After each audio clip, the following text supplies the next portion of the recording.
Welcome back. Good to be here.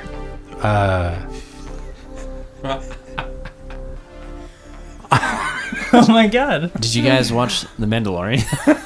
That's what this is about. What are we doing here? Did you watch The Mandalorian this week? I did, in Today? fact. I watched it on time this week. Wow, same. What did you guys think of this week's episode? It was Because Lord knows I was a fan. flippin' awesome. I loved it. You big Yeah, fan? I loved it. Not a lot got done. It wasn't one of the more plot-driven episodes. Or perhaps it would have been, but fate had other plans for The Mandalorian. Yeah, I think I texted both of you and said, there's nothing to spoil, even if I... I'm glad you didn't say anything regardless, because what I found in that episode delighted me greatly. Same. Let's talk about your delights. Yep.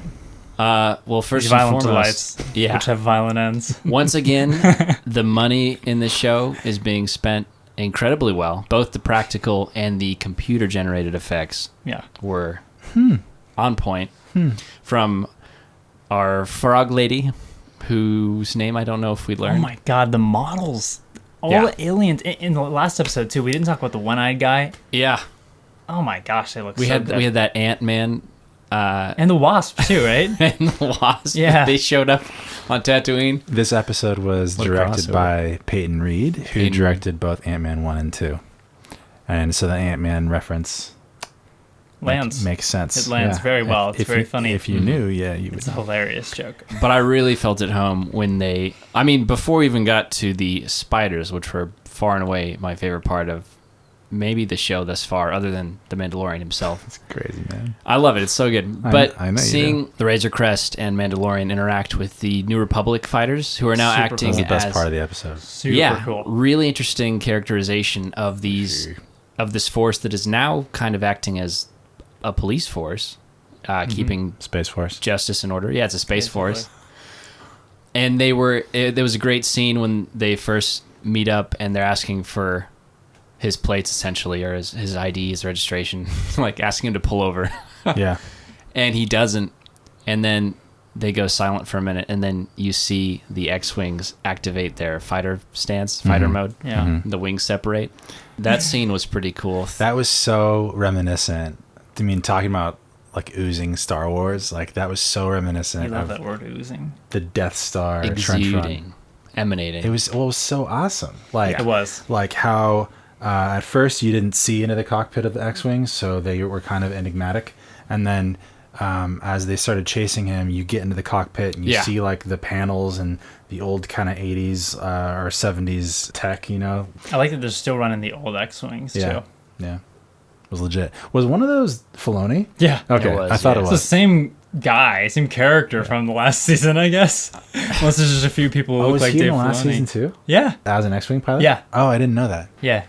That's Nice. awesome. I One of the episodes had like a cameo from like every director was an X-Wing pilot. oh, how funny. Nice. Yeah, that was my favorite part because it looked so much like classic Star Wars. Mhm. And then So when they, Razor Crest must be like, was that like a ship before Mandalorian that people knew about? I Like think there's in been the like maybe there was extendable- one in the Clone Wars you or mean in something. canon? Because they were addressing it like they knew what it was. Like, Yeah. hey, Razor Crest. Like, and it's not like Slave One where it's like its own unique Yeah. ship, right?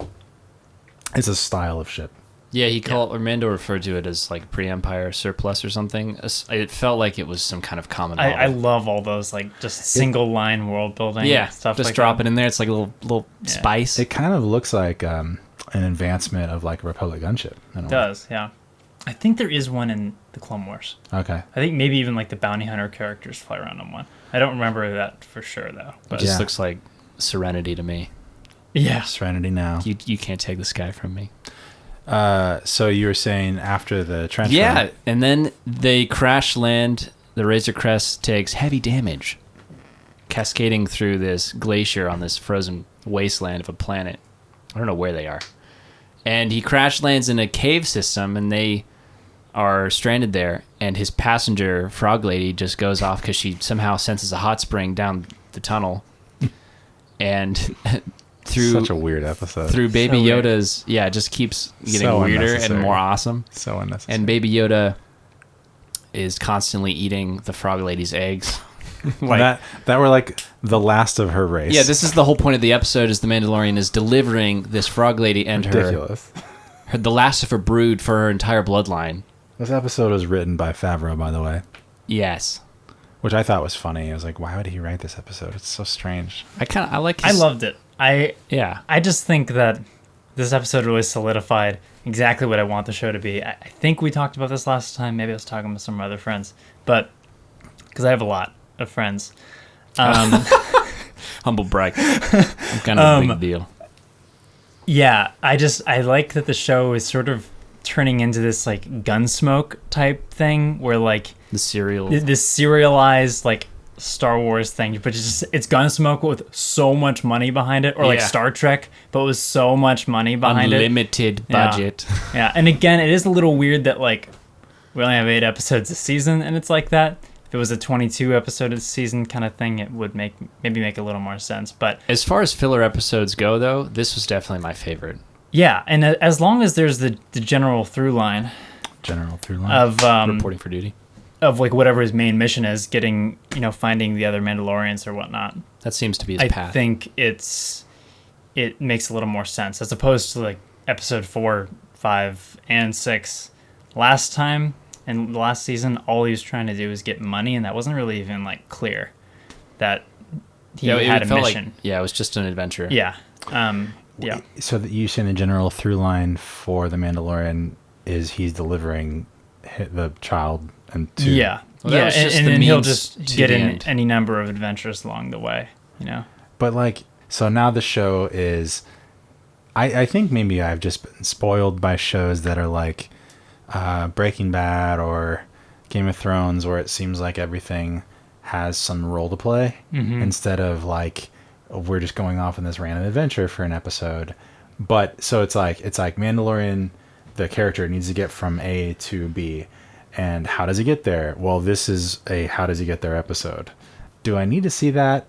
I would have rather just seen him arriving to the place that he needed to go and then have it continue. Like, it just seems like a waste of time and money.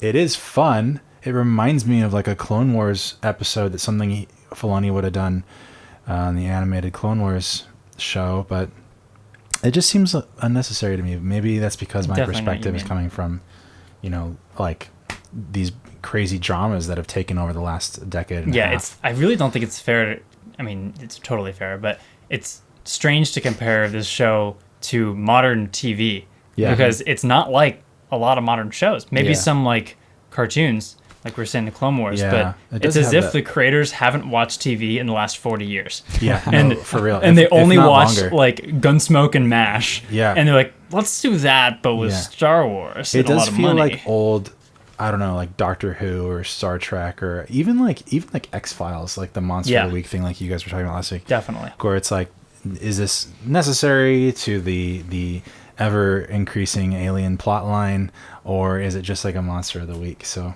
that might be why it feels like Star Wars, because that's what TV was when Star Wars originally came out. Totally. True. That's a good point. But you might also... But I want the secrets revealed. I want like... I know. But Steven also has... I want to know what the heck Yoda is. You also just might not have appreciated it because of your crippling arachnophobia. You told me about you are very afraid of spiders. Right. Which is my favorite part of the episode. Right after they crash land on the ice planet, Steven's at a loss for words. I don't have arachnophobia. Yeah, he does. It's okay. I read You hate Spider-Man. Yeah. Keep going. Yeah, his least favorite superhero. Yeah, Spider-Man. You always say how much you hate Spider-Man. Keep going. But when they crash land on this frozen planet and they're at the hot spring and everything's going on, both of they find a spider's lair, the frost spider. Cool looking design on those spiders. Literally cool because they're in the ice. Hey, nice. Huge nod to Alien. What a wonderful build-up of suspense in the scene when Baby Yoda starts walking around and you discover as the audience that they're in a lair. Hundreds of spider eggs just everywhere.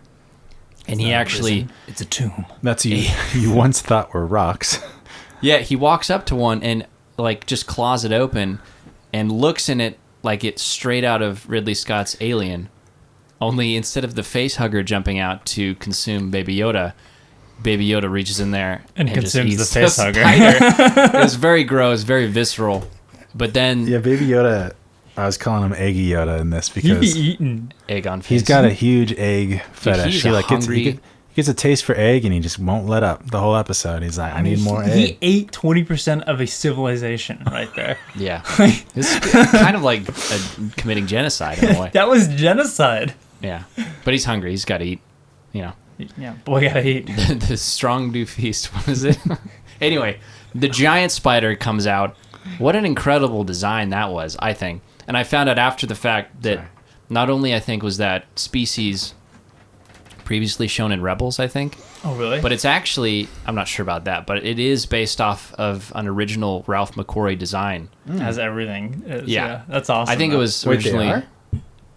like basically everything most- in Rebels yeah. is like There's tons of homage to Ralph McQuarrie and all the original artists for the franchise. That's cool. I didn't But know. originally, I think the spider was on Dagobah, but it was almost the same design, which was crazy. They had the giant weird mouth thing at the bottom with that enlarged body. Yeah. It looks like a virus. So you liked it for your I just your love, quote unquote taste for the macabre, like you're always saying. yeah, but it wasn't just how cool the spiders were. It was like a sci-fi horror episode of the it's show. like how can we fit that into Star Wars? Yeah. And they do it. Play with the genre in Yeah. a way that you can have a little bit of this, a little Yeah. bit of that, in a more successful way than other shows.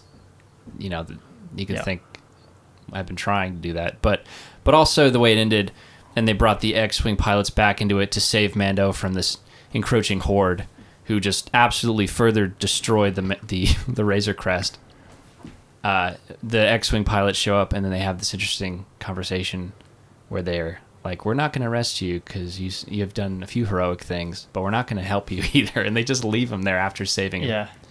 It's pretty hilarious. And then he just manages to somehow bootstrap this thing and fly out of the system, which is crazy. That's another thing the whole time. Like the Razor Crest took such a beating in this episode. It's like Swiss cheese. I was like, there's no way they're getting out of this place. Like, the Razor Crest is done for.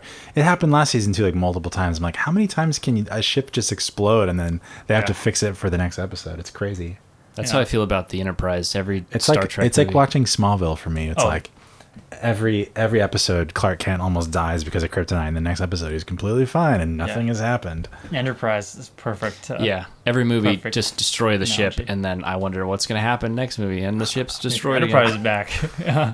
I wonder if there will be consequences for his actions, and he'll have to... Because the Mandalorian has shown some interesting darker shades. I wonder if it'll Particularly dive the into... first episode. He strung that dude up and let the dogs eat him. Yeah, incredible. I love that they're not afraid to take those risks in what is still a safe Disney property. Mm-hmm. But I hope they continue to go even farther, because I've been pretty impressed with the things they're willing to show and do in these first two episodes. And between the crate dragon and the frost spider, just fantastic design, the monster design. It's really, the show just plays as like a canvas where the showrunners are thinking like, hey, what can we do with Star Wars? And Just do it. they just do it. They're like, hey, let's make like a bit of a horror thing this episode. Let's make this other one super Western. And it just makes me excited for like how they can bend a genre to fit into Star Wars in the next few episodes. I'm looking forward to the romantic comedy next episode. Oh, yeah. Oh my gosh. It's such a Mandalorian. better place to do that, though, than in films. There's so Yeah. much less pressure on one episode of TV that's a half hour long to be perfect than there is for a 2.5 hour movie to be perfect from point A to B to C. Yeah, and it seems like they're just getting better. They took some chances in the first season that maybe they figured didn't pan out with the audience, and now they're starting to hone in on what people are really enjoying about the series. Do you have something to say, Steven? I mean, it's interesting that both of you are like, this was great. So, Well, a lot of people, I think, were responding favorably compared to like I didn't the necessarily- mid-season lull from season 1. Yeah. So It felt like a much better deviation, a much more like tactful deviation from the main story than the mid-season deviation last maybe time. also because there were less Interesting. overly cheesy characters. You had That's a lot of cheese in mid-season 1, Yeah. like the Twi'leks come to mind. A little much, and we kind of rein back on that. And I think the Mandalorian shines when it's simple. And you have Mandalorian, some Baby Yoda, and a monster, and a plot device. I don't know. Like when it started in episode 1 in season 1 and everyone was like, this is the greatest thing we've seen from Star Wars since The Empire Strikes Back. That's what they were saying. Mm-hmm. They were. I might agree. I think it's just the tone switch, the constant tone switch for me is so strange. It's just like... Yeah, I feel that. Well, we'll never get that True Detective Mandalorian that, you know, people would absolutely die to see. Yeah, we very well may get that in another Star Wars series, like Obi-Wan could that would be totally go that way. They talked today that they might be doing a Boba Fett show. Yeah. Yeah. I heard about that. Which is like kind of sad because I like wanted him to be in this show a lot, but maybe they're not going to go that route. They got to incorporate him somehow. They've already shown him. Yeah. Morrison's on the bill. Yeah, the tone switching's strange though, man. It's just weird. It's just strange for me. Well, it's just Disney. Disney's always had tonal issues. Like, that's what the entire sequel trilogy felt like to me. It was like we're swinging tone like ripcord, whiplash. See, I didn't feel like the sequel trilogy had tone shifts. I feel like this does, definitely, from episode to episode. It's like, what? I think that just sells to the general audience because everyone's getting a little bit of something they enjoy. Yeah.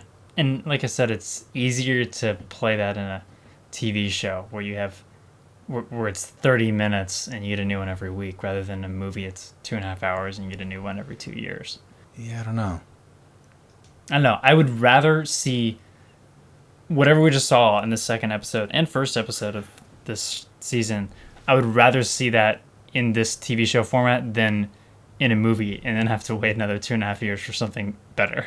Because if there was a movie like what we just saw last night, that'd be a little iffy. It would be a little iffy. It Probably wouldn't be very a good. box office success. Might have a solo, as we call them, happen. A Solo, yeah. A solo. But it would be fun. I like Solo. I love Solo. You mentioned like Just a didn't series go on the like box Breaking office. Bad, something that makes everything meaningful all the way through. It'd be fun to give someone like Vince Gilligan a Star Wars property and just let him. But they have the means now. They have Jon Favreau and Dave Filoni. They can do it. They're choosing not to do it, Yeah. and that's why I think it feels personally insulting to me. It's like you guys have everything in front of you to make an amazing Star Wars television show. But it seemed like Live they're action. just doing exactly what they wanted. Well, they had all the same Okay, things. but that's like okay. It would be like it'd be like going to a really nice restaurant and like ordering off the kids menu. Like I'll have the kids macaroni and cheese or cheese quesadilla. Yeah, it's just like what? What? Why? But you get this gourmet steak. Yeah, you can get anything you want, and you're ordering a cheese quesadilla. But it's That's going to be a true. better cheese quesadilla than it would be at Taco Bell.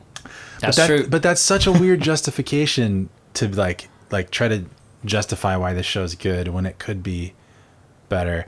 This to me, this episode felt like the mid quote unquote season lull of last season, where it's like all of a sudden we just get this break for no reason, and I don't care about this frog, I don't care about Amy Sedaris and the Ant-Man. I don't care about the fact that Baby Yoda's an egg sucker. I just want to know who Baby Yoda is, and I want to see Ahsoka as quick as possible. But so it just feels personally insulting, I guess, to me. That's how so many people felt with the sequel trilogy. Yeah, that's how I felt. So it's interesting that now you're experiencing that. Yeah. Well, the sequel trilogy On a to microcosm. me, I mean, we talked about it changing. You guys talked about it changing tone. I don't think the sequel trilogy changed tone a lot. I think it was really fun, and it felt like all the original Star Wars films to me. So the fact that and it also had like a story that was constantly progressing. There was no like. There wasn't any filler. Ray gets stuck in a cave and has to No, fight there spiders. certainly wasn't any filler. If there's one thing we could say about The Rise of Skywalker, is that there was no filler in that movie. But there was a lot. There was a lot. That's negative filler. Yeah. That's like, what's the opposite of filler? It's that. So, are you guys excited to see what's happening next in Mandalorian? Yes. I mean, I think I'll always be like, I'm always going to feel what you feel. Like, I definitely want to see these, like, reveals and stuff, but, like, the pace of the show makes me, like, less, like, anxious to get to the next thing. Like, I think I'm more okay like I said, seeing this episode, it was sort of solidified to me like, oh, that's what this show is going to be like. That's cool with me. So I want to see Ahsoka. I want to see all that.